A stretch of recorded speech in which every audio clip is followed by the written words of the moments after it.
نحمد نصلی علی رسول الکریم اما بعد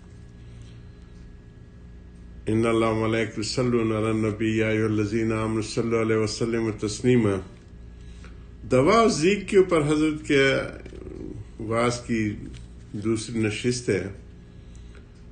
انسان پہ صدمات آ جاتے ہیں، واقعات آ جاتے ہیں، حالات آ جاتے ہیں جس میں دل میں تنگی اور گھٹن ہوتی ہے یا صبر کے امتحان ہوتے ہیں، تو اس کے حضرت ڈائمنشن اور حدود اربع اور اس کے حالات اور اس میں پیش آنے والے واقعات ان سب کا احاطہ فرما رہے ہیں۔ فرمایا کہ بہرحال روپیے چاہے کتنا ہی ہو، مگر جب وقت پر کھانا بھی نہ میسر ہو تو بھوک تو سب کو ہی چکھنا پڑے گی۔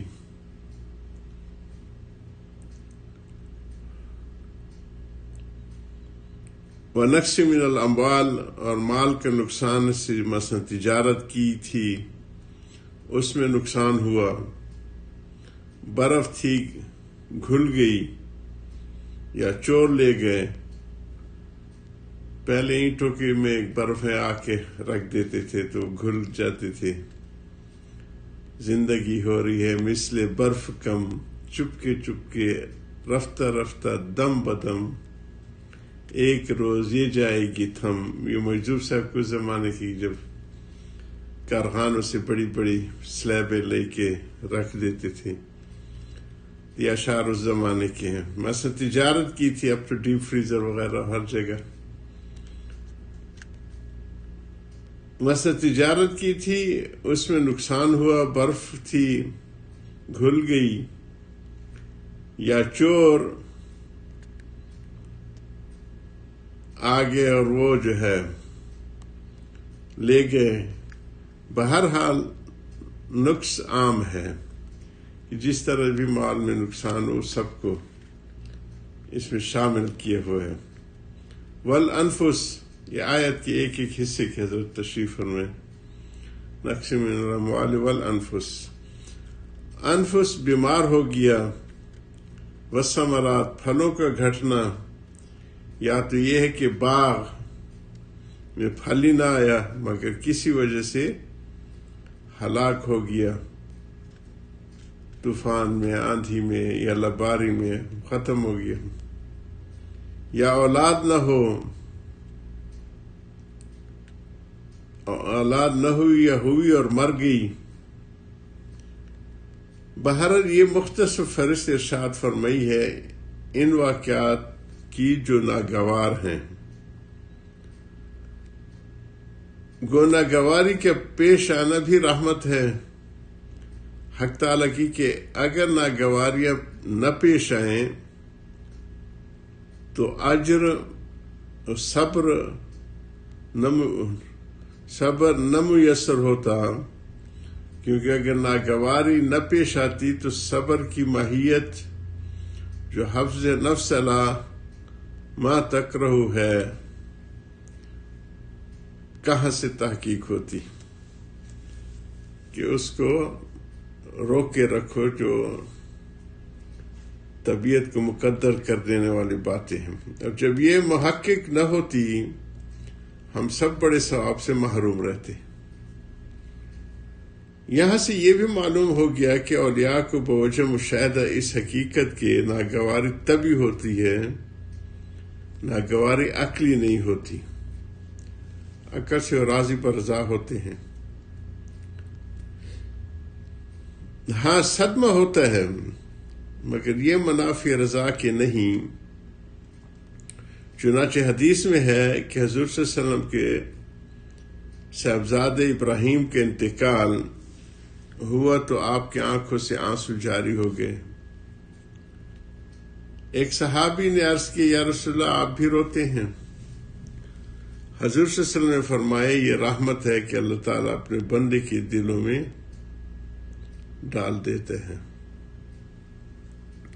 ایک اور حکایت یاد آئی، ایک بزرگ کے بیٹے کے انتقال ہوا تو وہ ہنس پڑے، اور ایک ایسے بزرگ فرض کیے جائیں کہ وہ اس حالت میں رونے لگیں، دوسرے کی بڑی فضیلت ہے، مگر یہ کہا جائے کہ رونے والے میں کمال اتباع نبی صلی اللہ علیہ وسلم تھا، تو بزرگوں کی حالت میں اس قسم کے تفاوت ہوتے، فرق ہوتے ہیں۔ ہر گلیرا بو دیگر رس، ہر پھول کی اپنی ایک خوشبو ہوتی ہے، اس طرح ان کے حالات بھی مختلف ہوتے ہیں۔ کسی شخص نے اب پیر سے کہا کہ بزرگوں کی حالت کیسے مختلف ہوتی ہے؟ پیر نے کہا کہ فلاں مسجد میں 3 بزرگ بیٹھے ہیں، وہاں جا کر ان کے ایک ایک تماچا مار کر دیکھ لو۔ چنانچہ سیل مسجد میں گئے، ہر ایک تماچا مارا، اور ایک نے اٹھ کر اتنے زور سے اس کو تماچا مار لیا اور چپکے سے جا بیٹھے۔ ایک نے خیال بھی نہ کیا، اور ایک نے الٹا اس کے ہاتھ کو دبانا شروع کیا کہ تیری چوٹ لگی ہوگی۔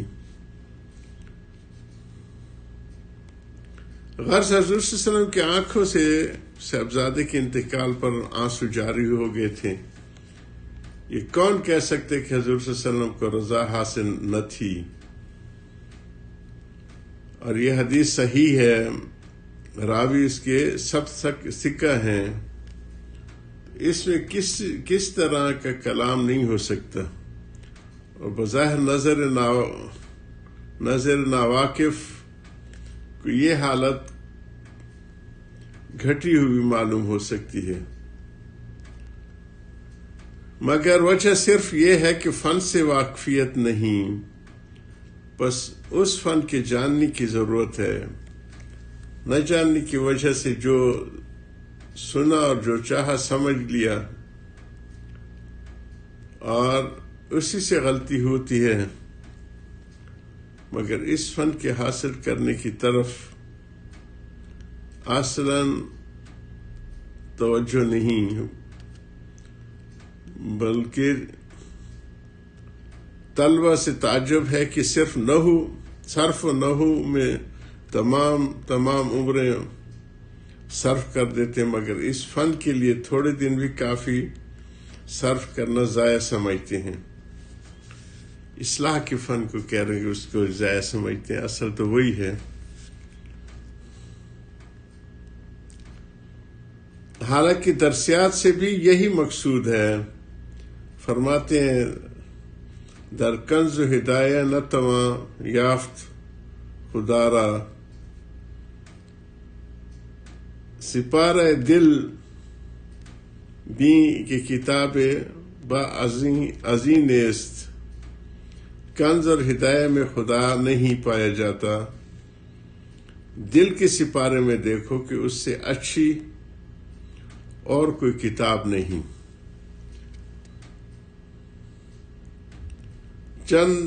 چند از حکمت یونانیہ حکمت ایمانیہ راہم نجواں، یونانیوں کی حکمت کب تک دیکھتے رہو گے، ایمان والوں کی حکمت بھی پڑھو۔ بخوا حکمت ایمانیہ راہم بخواں، صرف شد عمرت بحث نہ ہو صرف، از کتاب عشق خواں ہم یک دو حرف، تیری عمر صرف اور نحو کی بحث میں صرف ہو گئی، کتاب عشق کے 2-4 حرف بھی پڑھ دیکھ تو اخلاق کے حقائق ہی نہیں معلوم۔ خیر اگر تفصیل نہیں معلوم ہے تو اتنا تو معلوم ہے کہ حضور سب سے افضل ہیں، اور ہر حالت آپ کی افضل تھی، تو جس کی حالت حضور کے مشابہ ہوگی وہ ضرور افضل ہوگا، کیونکہ اس نے دامن اقتداء کو مضبوط پکڑ لیا۔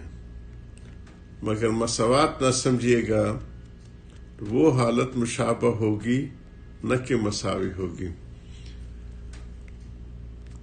بس اہل کمال کے فیوز و احوال حضور کے فیوز سے صرف مشابہت و مناسبت رکھتے ہیں، اور مساوی کہنا جوہل اور گمراہی ہے.